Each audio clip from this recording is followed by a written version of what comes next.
नमस्कार बच्चों। आज इस वीडियो में हम बात करेंगे दो बैलों की कथा जो प्रेमचंद जी द्वारा लिखित है उसके प्रश्न उत्तरों की। ठीक है बच्चों, तो शुरू करते हैं। पहला प्रश्न है, कांजी होस में कैद पशुओं की हाजिरी क्यों ली जाती होगी? तो कांजी होस में पशुओं की हाजिरी इसलिए ली जाती होगी ताकि पशुओं की संख्या का ठीक ठाक पता चल सके। जैसे कक्षा में होता है, बच्चों की हाजिरी ली जाती है, ठीक है ना, कि कोई आया है नहीं है, कोई पशु बीमार तो नहीं, इसका पता लगाया जा सके। ठीक है, हाजिरी होगी तभी वो एक एक एक को देखेंगे ना कि ठीक है कि नहीं। समूह में उत्पात मचाने वाले पशुओं की अलग व्यवस्था की जा सके। जैसे हीरा मोती ने उनसे मतलब पंगे लिए थे, चाहे उन्होंने धक्के से कब्जाए हुए थे, तो उनको पता लग जाता था कि कौन तंग कर रहा है और कौन नहीं कर रहा। और पशुओं की संख्या नीलामी के योग्य है या नहीं आदि जानकारी के लिए। ठीक है बच्चों, तो ये चार मुख्य बिंदु हैं जो मुझे लगे, जो मैंने आपको बताए। आपको जो लगे वो आप भी लिख सकते हैं। तो ये वही है, मैंने की पॉइंट्स लिखे हैं पर क्रम से लिखे हैं। ठीक है, इनको आपको बस शब्दों को भरकर एक अच्छा उत्तर बना लेना है। ठीक है बच्चों, बढ़ते हैं अगले प्रश्न की तरफ। अगला प्रश्न है, छोटी बच्ची को बैलों के प्रति प्रेम क्यों उमड़ आया? तो छोटी बच्ची को बैलों के प्रति प्रेम इसलिए उमड़ आया क्योंकि छोटी बच्ची को उसकी सौतेली माँ सताती थी। ठीक है बच्चों, और वहीं गया हीरा मोती पर अत्याचार कर रहा था। तो दोनों जो चीज़ें थी वो आपस में जुड़ी हुई थी, तो उसे पता था कि दुख क्या होता है। दूसरा, उस बच्ची की माँ मर चुकी थी, परलोक से धार चुकी थी, और उसे अपनों के बिछड़ने के दुख का ज्ञान था, जैसे हीरा मोती झूरी से बिछड़ कर आए थे। जो छोटी बच्ची थी माँ के मरने को अपना दुर्भाग्य मानती थी, बुरी किस्मत मानती थी। वह हीरा मोती को उनका घर छूटने के कारण अपने जैसा ही अभागा समझती थी। मतलब वो उनका दुख और अपना दुख कनेक्ट कर रही थी। ठीक है, एक रिलेट कर पा रही थी, लिंक जोड़ पा रही थी, कड़ी जोड़ पा रही थी। तो छोटी बच्ची छल प्रपंच से अभी दूर थी। पता ही है, जब हम बच्चे होते हैं हमें को ये नहीं पता चला कि क्या है, किस तरह से किसी को धोखा देना है, तो वो छल प्रपंच से दूर थी। उसका जो निश्छल मन था, बिना छल के धोखे के, हीरा मोती पर अत्याचार देखकर द्रवित हो गया, भावुक हो गया, इमोशनल हो गया, और उस पर उन्हें प्रेम उमड़ आया। ठीक है बच्चों, आगे बच्चों तीसरा प्रश्न है, कहानी में बैलों के माध्यम से कौन कौन से नीति विषयक मूल्य उभर कर आए हैं? नीति नीति विषयक मूल्य मतलब बच्चों नैतिकता। ठीक है, कौन से अच्छे गुण हैं जो उभर कर आए हैं? अच्छा बच्चों, इसमें देखिए ये नैतिक विषय नीति विषयक मूल्य हैं। आगे मैंने थोड़े कीवर्ड्स लिखे हैं, इनको आपने विस्तार से बनाना है। तो सर्वप्रथम सच्ची मित्रता। ठीक है बच्चों, तो मुसीबत के समय हीरा मोती एक दूसरे का साथ देकर सच्ची मित्रता का उदाहरण प्रस्तुत करते हैं। एक के मुसीबत में होने पर दूसरा साथ नहीं छोड़ता है। ठीक है बच्चों, दूसरा है मिलजुल कर रहने की भावना। तो हीरा मोती बलशाली सांड को हराते हैं। ठीक है, एकता में शक्ति की जो कहावत, उसे चरितार्थ करते हैं, उसे साबित करते हैं, तो खुद में मिलजुल कर रहते हैं। तीसरा, निस्वार्थ परोपकार की भावना। निस्वार्थ मतलब बिना मतलब, परोपकार भला करने की भावना। तो जब वो कांजी होश में होते हैं हीरा और मोती, तो उसकी दीवार गिराकर जो अधमरे जानवर उनको भगाकर निस्वार्थ परोपकार करते हैं। ऐसा करते हुए वे स्वयं बंधन में पड़े रह जाते हैं। आपको पता है ना, क्योंकि हीरा और मोती में से एक वहीं होता है तो फिर दूसरा भी नहीं भागता। नारी जाति का सम्मान। अब नारी जाति का सम्मान, सबसे पहले जो बच्ची है उन पर उन्हें बहुत प्रेम आता है, और दूसरा उसकी जो सौतेली माँ उस पर उन्हें काफ़ी गुस्सा होता है। तो हीरा और मोती नारी का सम्मान करते हैं। वे छोटी बच्ची को सताने वाली उसकी सौतेली माँ के साथ बुरा व्यवहार नहीं करते। क्यों? एक कारण यह भी था कि वो उन बच्ची को तंग करते, और दूसरा उन हीरा ही शायद कहता है कि ये उनकी जाति का हिस्सा नहीं है। मार कुटाई करना और नारी का सम्मान करते हैं वो। स्वतंत्रता प्रियता, ये तो ऐसा भाव है जो हर कोई चाहता है, हमने आगे भी बात की। ठीक है बच्चों, तो हीरा और मोती गया के घर कांजी होश तथा बधिक के हाथों में रहते हुए, बधिक मतलब उनको बांध कर रखने वाला, जिसने भी पकड़ा, तो उनके हाथों में रहते हुए भी अपनी स्वतंत्रता के लिए संघर्ष उन्होंने किया और करते रहे, और इसमें अंततः सफल भी हुए और झूरी के घर वापस आ भी गए। अंतिम है धर्म परायणता। धर्म परायणता मतलब अच्छे गुण। ठीक है। तो हीरा मोती गया द्वारा पीटे जाने पर उसकी जान नहीं लेते। हीरा से मोती कहता है कि मुझे मारेगा तो मैं भी एक दो को गिरा दूंगा, क्योंकि आपने देखा है मोती काफ़ी जैसे दो दोस्त होते हैं, एक शांत होता है और एक काफ़ी ज्वलंत होता है, तो मोती वैसा है। तो तभी हीरा उन्हें कहते हैं कि नहीं, हमारी जाति का यह धर्म नहीं है, मार कुटाई हमने नहीं करनी। ठीक है बच्चों, तो ये था तीसरा प्रश्न। चौथा प्रश्न है कि प्रस्तुत कहानी में प्रेमचंद जी ने गधे की किन स्वभावगत विशेषताओं के आधार पर उसके प्रति रूढ़ अर्थ, रूढ़ होता है बेटा जो समाज में बन जाता है, हम गधे को मूर्ख का ही प्रयोग करते हैं ना कर उन्होंने नए अर्थ की ओर संकेत किया है। ठीक है बच्चों, तो बच्चों गधे को उसके स्वभाव के आधार पर मूर्खता का पर्याय समझा जाता है। गधा हो मूर्ख हो एक ही बात मानी जाती है, हम कह देते हैं तो गधा है क्या। पर प्रेमचंद जी ने उसकी स्वाभाविक विशेषताओं, सरलता और सहनशीलता के आधार पर एक नए अर्थ की ओर हमारा ध्यान खींचा है। क्या आपने भी कभी गौर किया है कितना सीधा साधा है गधा।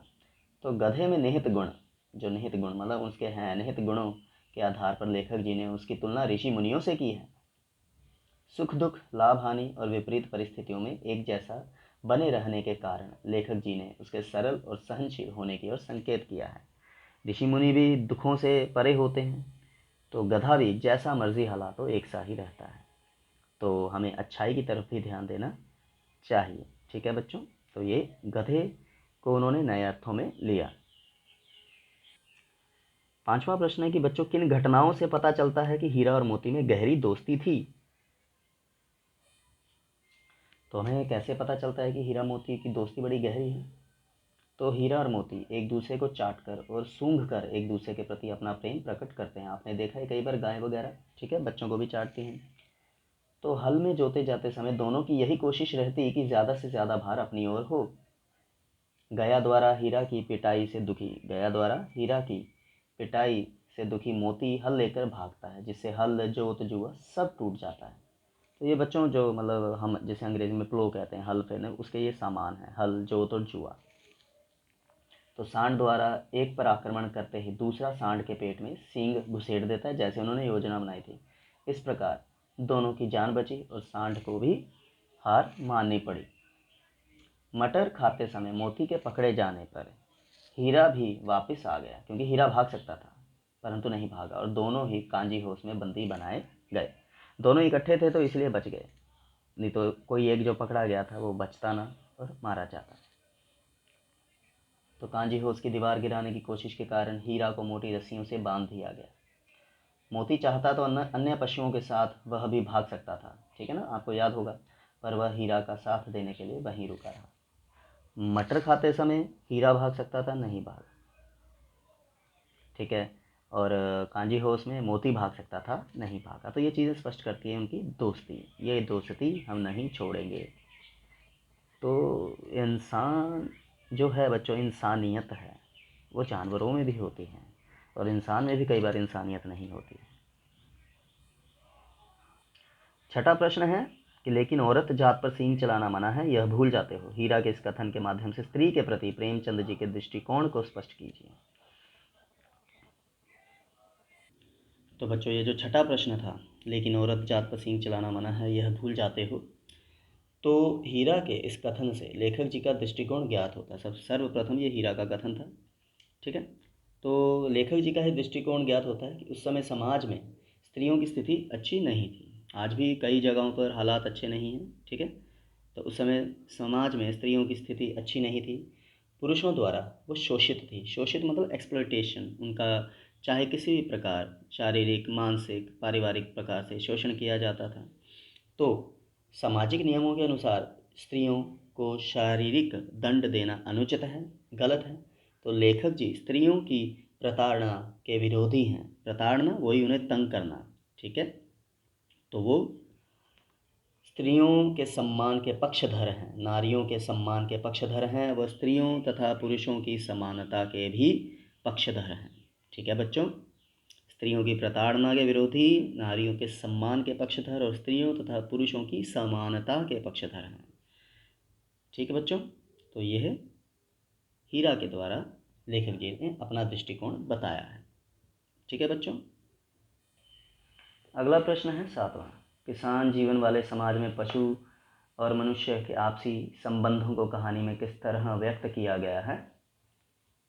अब बच्चों आपको पता ही है, आदिकाल से ही इंसान और मनुष्य और पशु का एक साथ रहा है।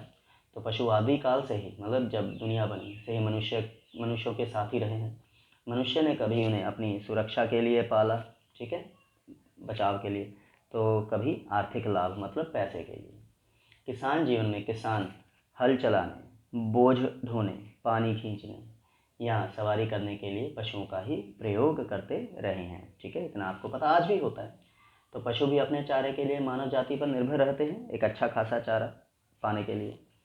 तो कहानी में जो झुरी है अपने बैलों से बहुत प्यार करता है तथा उनके खाने पीने का ध्यान रखता है। तभी वे हर मुसीबत पर विजय प्राप्त करते हुए, ठीक है, प्रेम ना करने वाले गया के घर से भागकर पुनः झुरी के पास आ जाते हैं। बड़ा आसान सा उत्तर है, ठीक है, एक बार दिमाग में डाल लें तो आसानी रहेगी। 8वां प्रश्न है, इतना तो हो ही गया कि 9-10 प्राणियों की जान बच गई, वे सब तो आशीर्वाद देंगे। मोती के इस कथन के आलोक में उसकी विशेषताएं बताएं। तो बच्चों हमें इतना तो पता ही है, मोती काफ़ी जोशीला रहा, लड़ने को आतुर, एक जोशीला बच्चा। तो मोती स्वभाव से उग्र ज़रूर है पर दयालु भी है, ठीक है, ये हमने देखा है कहानी में। उसका स्वभाव परोपकारी भी है, वह कांजी होश में बंद जानवरों की जान बचाता है, क्योंकि उस समय वही उन्हें सभी भगाता है, क्योंकि हीरा बंधा होता है। सच्चा मित्र भी है मोती, वह मुसीबत के समय हीरा का साथ कभी नहीं छोड़ता। मोती अत्याचार का विरोधी भी है, इसीलिए तो वह कांजी होश की दीवार तोड़कर अत्याचार का विरोध करता है। हमने पढ़ा था ना कि ये कहानी का गहरा अर्थ क्या है। तो मोती साहसी है, बहादुर है और हीरा की मदद से सांड को पराजित भी करता है, डरते नहीं हैं। ठीक है। 9वें प्रश्न के 2 हिस्से हैं बच्चों। आशय स्पष्ट है, आशय मतलब जो अंदर का भाव है, क्या मतलब है उसका वो बताना अच्छे से। तो अवश्य ही उनमें कोई ऐसी गुप्त शक्ति थी जिससे जीवों में श्रेष्ठता का दावा करने वाला मनुष्य वंचित है। अब इसका क्या मतलब है। तो 9वें का जो पहला वाला जिसका आशय हम स्पष्ट कर रहे हैं कि हीरा और मोती गहरे मित्र थे। ठीक है बच्चों। तो दोनों ही एक दूसरे के भावों को, ठीक है, वे एक दूसरे से बिना कुछ कहे एक दूसरे के भावों को समझ लेते थे। तो उनके पास अवश्य ऐसी कोई शक्ति थी जिससे ऐसा होता होगा। कहीं ना कहीं लेखक भी अपना विचार प्रकट कर रहे हैं। तो मनुष्य स्वयं को प्राणियों में श्रेष्ठ मानता है, ये तो आप मानते हैं ना दिमाग के बल पर शायद मनुष्य के पास भी यह शक्ति नहीं है कि वो दूसरों के मनोभावों को समझ सके। ये तो है ही है, समझने के बावजूद इंसान अनजान बना रहता है। ठीक है बच्चों, ये था। अगला है बच्चों जो ख वाला प्रश्न कि उस एक रोटी से उनकी भूख तो क्या शांत होती, पर दोनों के हृदय को मानो भोजन मिल गया। लड़की याद है ना, जो शायद भैरव करके जो पात्र था, उसकी बेटी जो बैल सोच रहे थे।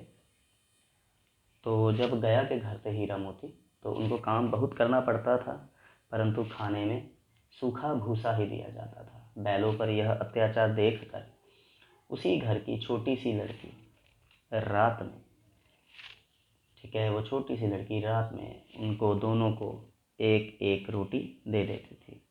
यद्यपि, यद्यपि का मतलब चाहे, इससे ये तो आपको पता है बैलों की भूख क्या कम होनी, ठीक है, कम नहीं होती थी। तथापि फिर भी बच्ची के प्रेम और त्याग से उनमें एक उत्साह और शक्ति का संचार हो जाता था, या बच्ची का प्रेम और त्याग उनमें एक उत्साह और शक्ति का संचार कर देता था, जिससे उनका पेट खुशी खुशी भर जाता था। कहते हैं ना आत्मा की तृप्ति होना। अब देखो वो बच्ची की दिलेरी थी ना, उसे जो रोटी मिलती थी वही देती थी, तो ये समझ पाए वो। तो बच्चों अंतिम प्रश्न जो कि एक बहुवैकल्पिक प्रश्न है, मतलब एमसीक्यू, गया ने हीरा मोती को दोनों बार सूखा भूसा खाने के लिए क्यों दिया। तो पहला था, गया पराए बैलों पर अधिक खर्च नहीं करना चाहता था, गरीबी के कारण खली आदि खरीदना उसके बस की बात नहीं थी, वह हीरा मोती के व्यवहार से बहुत दुखी था, या उसे खली आदि सामग्री की जानकारी नहीं थी। तो बच्चों जो मुझे दिख रहा है वो यही है कि वह हीरा मोती के व्यवहार से बहुत दुखी था, क्योंकि जब वो लाया था पहली बार तभी उसे बहुत मुश्किल आई थी, तो वो खींच गया था उन पर। ठीक है। तो ये जो ग विकल्प है ये वाला सही उत्तर है। ठीक है, कि वह हीरा मोती के व्यवहार से बहुत दुखी था। तो बच्चों धन्यवाद। कोई शंका हो तो बताएं ज़रूर। ठीक है, धन्यवाद।